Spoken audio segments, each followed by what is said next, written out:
We want to thank our two nonprofit organizations, the Third Mutual Corporation and United Mutual Corporation, for their video images of Laguna Woods Village. Also, Mobility Matters, nonprofit organization, in helping the residents understand their corporate rights. Over the 50 years of existence, Laguna Woods Village has never had any nonprofit attorneys represent any of the Laguna Woods Village corporations. The Golden Ring Foundation organization has acted as a for-profit corporation and taken away many of the residents' rights. In the next few minutes, Attorney Kalyan will give you a better understanding of your corporation rights. And while nonprofit organizations can earn a surplus, that income must be reinvested in the nonprofit organization, possibly to benefit or expand programs, according to the charitable mission. But that income cannot be corporate legal entity from its incorporators, directors, officers, and employees. The nonprofit corporation owns assets of the business and is entitled to receive the revenue from its operation. Let me mention that again. If there is no owner who manages and controls a nonprofit, once incorporated, the newly created nonprofit organization is a separate legal entity from its incorporators, directors, officers, and employees. The nonprofit corporation owns assets of the business and is entitled to receive the revenue from its operation.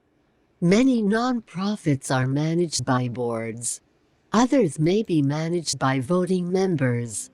When a nonprofit first begins operating, the board members, along with the founder, may perform many of the tasks of the organization. As the nonprofit grows, the board may begin hiring staff members to develop and lead programs as the board and/or voting members continue to oversee the organization. But none of these individuals or groups have any ownership rights in the organization.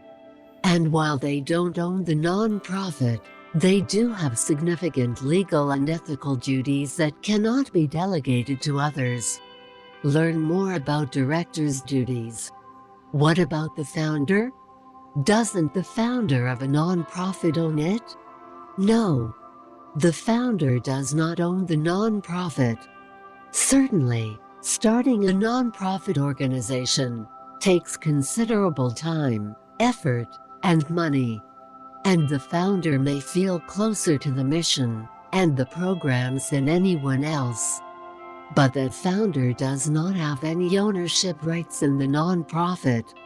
Oftentimes the founder will serve on the initial board of directors, which manages the nonprofit.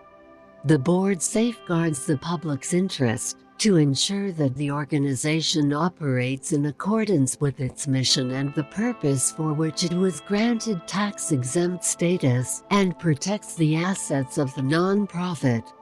As a member of the board of directors, a founder has the same responsibilities as other board members.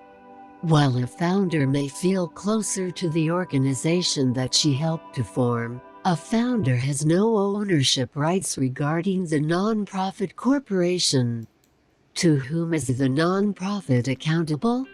The organization is accountable to many constituencies.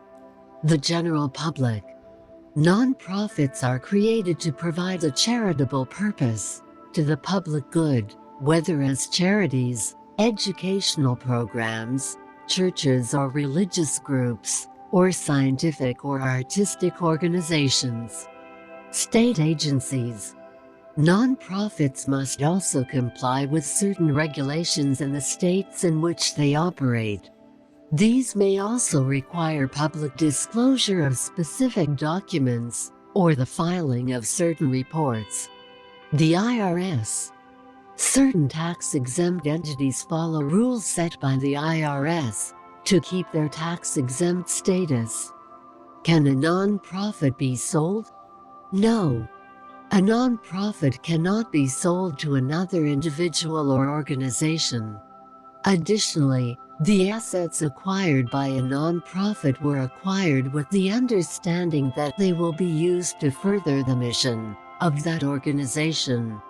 If a nonprofit decides to cease operations, the organization must settle all debts and distribute all of the nonprofit's remaining assets to another nonprofit corporation before it can be dissolved.